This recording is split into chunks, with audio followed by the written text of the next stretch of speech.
कालचक्र और समय का महत्व, महाभारत और गीता से प्रेरित कथा।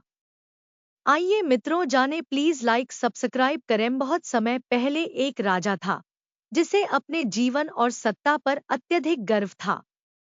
उसे लगता था कि उसकी शक्ति और धन हमेशा उसके पास रहेंगे।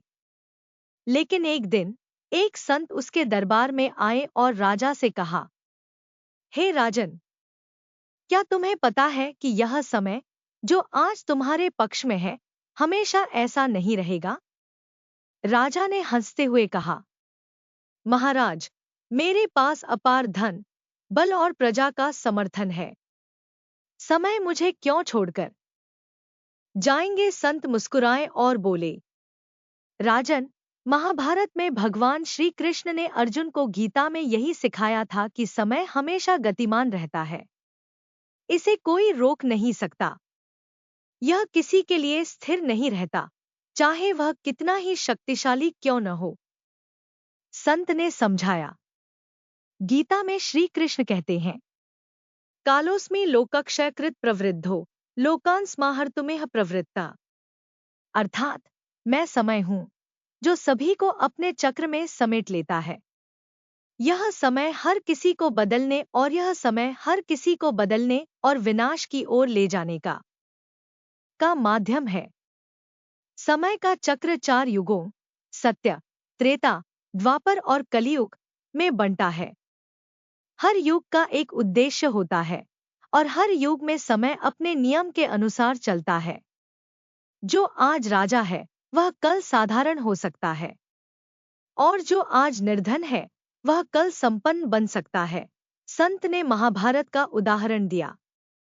भीष्म पितामह जैसे महान योद्धा भी कालचक्र से बच नहीं सके।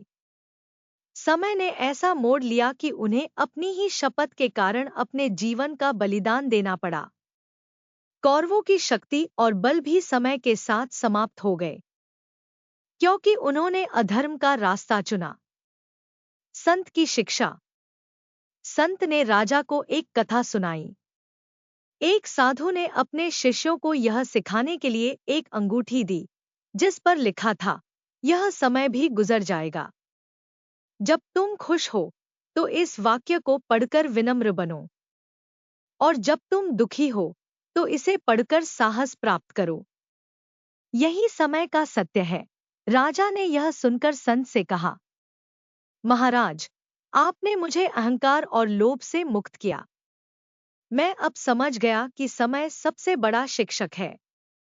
मुझे अपने कर्म धर्म के अनुसार करने चाहिए, क्योंकि समय और काल का चक्र अनवरत चलता रहेगा। यह कहानी हमें सिखाती है कि एक, समय सबसे बड़ा परिवर्तन करता है। समय कभी किसी के लिए स्थिर नहीं रहता। 2, विनम्रता और धैर्य रखें।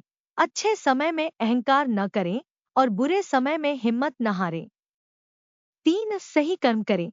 श्री कृष्ण ने गीता में यही कहा है कि हम समय पर नियंत्रण नहीं कर सकते, लेकिन अपने कर्मों पर कर सकते हैं। 4, धर्म का पालन करें। जो व्यक्ति धर्म और सत्य के मार्ग पर चलता है, समय उसका साथ देता है। इसलिए समय की शक्ति को पहचानें, अपने कर्मों को सुधारें और हर पल को आभारी होकर जिएं। धन्यवाद। राधे राधे।